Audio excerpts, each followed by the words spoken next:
दोस्तों आज मैंने एक आर्टिकल पढ़ा जिसमें लिखा था कि मिडलमैन सिर्फ एक हॉस्पिटल के बिल से दूर है कि वो गरीब बन जाएगा या वो पॉवर्टी की लाइन में आ जाएगा। इसका मतलब क्या है? सपोज कीजिए ए बंदे ने अपनी हेल्थ इंश्योरेंस की पॉलिसी नहीं कराई और वो पैसा कमाने वाला एकमात्र बंदा है अपने घर का। अब अगर उसको कुछ हो जाता है, अगर वो हॉस्पिटलाइज होता है, तो उसकी फैमिली किसको देखेगी? उसको देखेगी, उसके काम को देखेगी कि घर वालों को देखेगी? मतलब उसकी वाइफ हो गई या उसके कोई भी हो गया, XYZ हो गया। तो ये भाई ये सोच के ना मेरा दिमाग चकरा गया और मैंने सोचा कि यार एक वीडियो बनाता हूं आज हेल्थ इंश्योरेंस पे कि हेल्थ इंश्योरेंस होनी क्यों जरूरी है और अगर जरूरी है तो इसमें क्या क्या फीचर्स होने चाहिए। क्योंकि आप किसी से पूछेंगे ना आज की डेट में कि भाई आपकी हेल्थ इंश्योरेंस पॉलिसी है, वो कहेगा हाँ जी मेरी हेल्थ इंश्योरेंस पॉलिसी है जी। कितने लाख की है? 2 लाख की। भाई 2 लाख क्या सफिशिएंट है आज की डेट में हेल्थ इंश्योरेंस के लिए? दिल पे याद रख के बोलिएगा।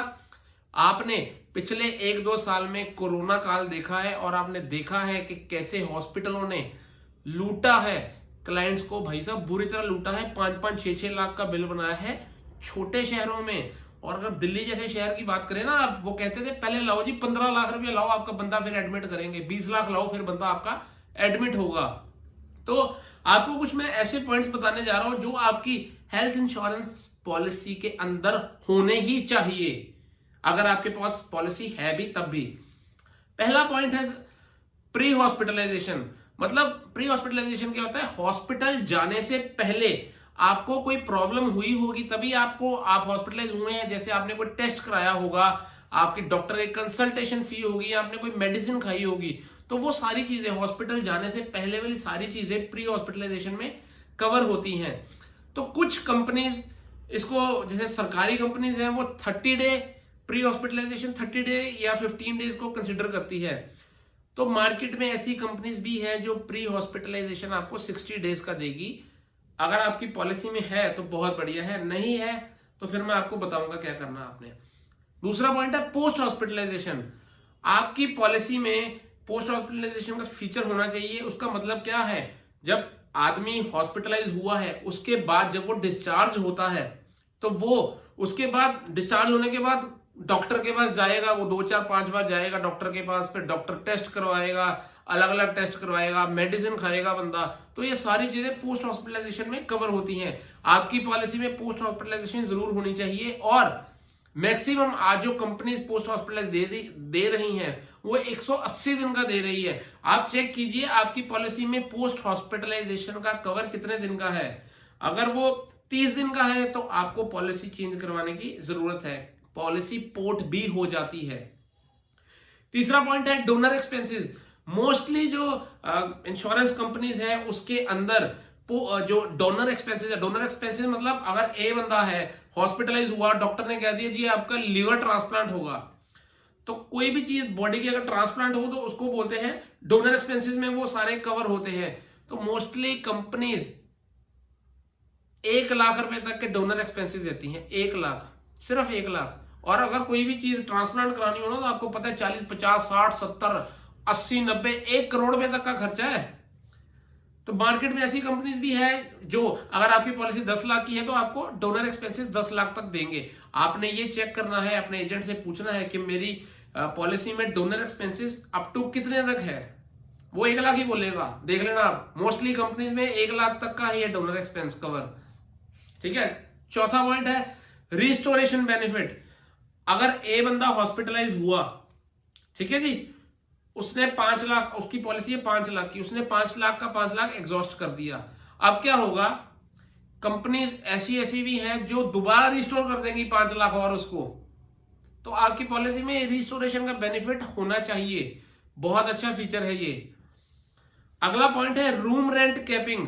क्या होता है मोस्टली पॉलिसीज में? क्या होता है, अगर आपकी पॉलिसी 3 लाख की है तो उसमें कैपिंग लगाई होगी कंपनी ने कि अगर आपकी पॉलिसी जितने की भी है उसका 1% आपको रूम रेंट में मिलेगा। अगर आपकी पॉलिसी 3 लाख की है तो आपको 3,000 रुपए तक का कमरा मिलेगा पर डे का। और हॉस्पिटल में जाके देखिए कि कितने महंगे कमरे मिलते हैं भाई साहब। 5 स्टार होटल से महंगे कमरे हॉस्पिटल के हैं। ये अपनी पॉलिसी में आपने चेक करना है कि आपकी रूम रेंट की कैपिंग कहां तक है। कहीं पे 1% तो नहीं है। अगर 1% है तो आपको अपनी पॉलिसी चेंज करनी चाहिए। अगला पॉइंट आता है हॉस्पिटल में, अगर कोई हॉस्पिटल में कोई एडमिट है और वो अकेला कमाने वाला है तो अपनी वो ऐसी पॉलिसी भी करा सकता है कि अगर वो हॉस्पिटलाइज होता है तो कंपनी उसको पर डे का 1000 रुपए या 2000 रुपए कंपनी हाथ से दे, ताकि वो अपनी रोजमर्रा के जो काम है, जो डेली एक्सपेंसेस है, वो मीट कर सके अपने। ठीक है जी, ये पॉलिसी में फीचर भी मिल जाते हैं आपको, चेक कीजिए अपने पॉलिसी में। No claim bonus, mostly companies में क्या होता है, नो क्लेम बोनस होता है। उसमें क्या होता है, जैसे एक साल हमने क्लेम नहीं लिया तो वो अगले साल हमारे को बोनस दे देती है, बट अगर हमने क्लेम ले लिया तो जो बेस था फिर वो बेस पे मुड़ के वापस आ जाता है। अगर आपको पॉलिसी चाहिए कि जिसमें आप क्लेम भी ले और आपका बोनस भी ना घटे, तो ऐसी पॉलिसीज भी मार्केट में है। ठीक है जी। अगला पॉइंट है ओपीडी चार्जेस। अब ओपीडी क्या होता है, हम हर साल पॉलिसी का प्रीमियम पे करते हैं, हर साल तो नहीं हॉस्पिटलाइज होते ना। कई बार हमारे को छोटी सी प्रॉब्लम होती है, हमारा गला खराब हुआ, हम डॉक्टर के पास गए, उसने मेडिसिन लिख दी, कई बार कोई एक हो गई, पीठ में दर्द, पेट में दर्द, कोई भी, वो सारी चीजों को ओपीडी में काउंट करते हैं। अब ऐसी पॉलिसीज है मार्केट में जो आपको हर साल ओपीडी बेनिफिट देती हैं। इनफैक्ट जो मैंने ये स्पेक्स लगा रखी है ना, मेरी स्पेक्स भी ओपीडी के अंदर कवर होती है। मैं हर साल अपने स्पेक्स इस ओपीडी के बिल से लेता हूं।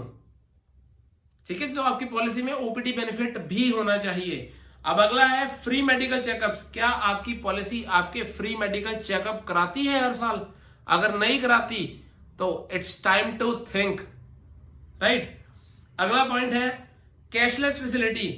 अब हर किसी के जेब में पैसा तो है नहीं कि वो उसको प्रॉब्लम आए तो वो हॉस्पिटल में जाके पैसा दे दे, तो आपकी पॉलिसी में कैशलेस फैसिलिटी होनी चाहिए, जिसके तहत क्या होता है कि अगर किसी को प्रॉब्लम आती है वो अपना हॉस्पिटल में कार्ड देगा पॉलिसी का और उसका इलाज फ्री ऑफ कॉस्ट शुरू हो जाएगा और उसको पैसे वहां पे नहीं पे करने पड़ेंगे। तो ये फीचर भी आपकी पॉलिसी में होना चाहिए। अगला पॉइंट है एम्बुलेंस कवर। आज की डेट में ऐसी ऐसी कंपनीज भी हैं जो एयर एम्बुलेंस का कवर भी दे रही हैं। जैसे किसी कोई क्लाइंट है पंजाब में और उसका ट्रीटमेंट होना हैदराबाद में, तो एम्बुलेंस का कवर मतलब वो देती है एयरलिफ्ट। क्या होता है, आपको एम्बुलेंस मिल जाएगी, एयर एम्बुलेंस, वो कवर भी मिलता है और नॉर्मल कवर भी मिलता है। आपकी पॉलिसी में ये कवर होना चाहिए। अगला पॉइंट है इंटरनेशनल कवरेज। क्या आपकी पॉलिसी इंडिया से बाहर आपको कवर करती है? अगर आपको कोई प्रॉब्लम हो जाती है, सपोज करो आप इंडिया में रहते हैं और आप घूमने गए मालदीव्स, अब मालदीव्स में जाके अगर आपको कोई प्रॉब्लम हो जाती है, क्या आपकी हेल्थ इंश्योरेंस पॉलिसी आपको कवर करती है? उसके अंदर नहीं करती तो it's time to switch your policy. Next point है कोपे टिल 65। अब क्या होता है, कोई सारी कंपनीज क्या करती हैं कि अगर कोई इंसान 60 ईयर्स से ऊपर चले गया है तो वो कोपे लगा देती है। कोपे का मतलब होता है एक रेशो दे देगी आपको कि अगर आपकी हॉस्पिटलाइजेशन होती है तो 80% हम बेयर करेंगे, 20% आपको बेयर करना पड़ेगा, या कहेंगे 70% हम बेयर करेंगे, 30% आपको बेयर करना पड़ेगा। तो मार्केट में ऐसी पॉलिसीज भी हैं, ऐसी कंपनीज भी हैं जो 65 ईयर्स तक का कोपे देती है आपको, मतलब 65 ईयर्स तक आपको कोई कोपे नहीं लगेगा। ठीक है। Next point maternity benefit. Maternity benefit हो गया, जैसे कोई लेडी है वो प्रेग्नेंट है तो प्रेगनेंसी के दौरान उसका जब बाद में ऑपरेट होगा या मतलब सी सेक्शन से बेबी होगा या फिर नॉर्मल डिलीवरी होगी, उसके चार्जेस भी इंश्योरेंस कंपनीज बेयर करती हैं। और उसके बाद फर्स्ट ईयर की जो वैक्सीनेशन होती है बेबी की, वो तक इंश्योरेंस कंपनीज बेयर करती हैं। क्या आपकी पॉलिसी ये फीचर देती है? अगर नहीं देती तो इट्स टाइम टू थिंक। मैं आपको अपना नंबर दे रहा हूं, अगर आपको इनमें से कोई भी फीचर आपकी पॉलिसी में नहीं है तो आप मेरे नंबर पे कॉल कीजिए, मेरी टीम आपको आपके हिसाब से पॉलिसी बना के देगी और ऑल ओवर द इंडिया कहीं से भी आपकी क्वेरी मैं लूंगा और कोई भी प्रॉब्लम आएगी तो मैं उसको हैंडल करूंगा, आपको सारे फीचर्स दिलवाऊंगा, क्योंकि मेरे पास ऑलमोस्ट सारी कंपनीज है हेल्थ इंश्योरेंस की। तो मैं कोई बायस होके आपको कोई प्रोडक्ट नहीं सेल करूंगा, या मिस सेलिंग नहीं करूंगा। और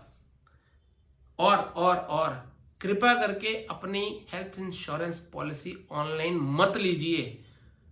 ऑनलाइन में भी प्रीमियम उतना ही पड़ेगा जितना आपको आपका एजेंट देगा। ठीक है जी।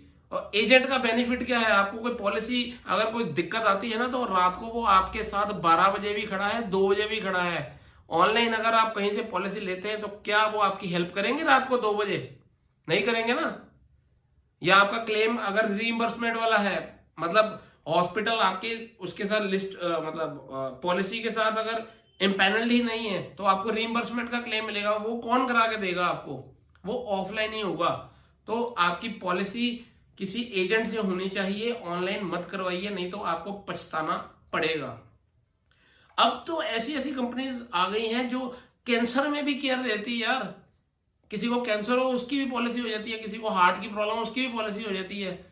तो आपकी हेल्थ इंश्योरेंस होनी बहुत जरूरी है, बहुत जरूरी है।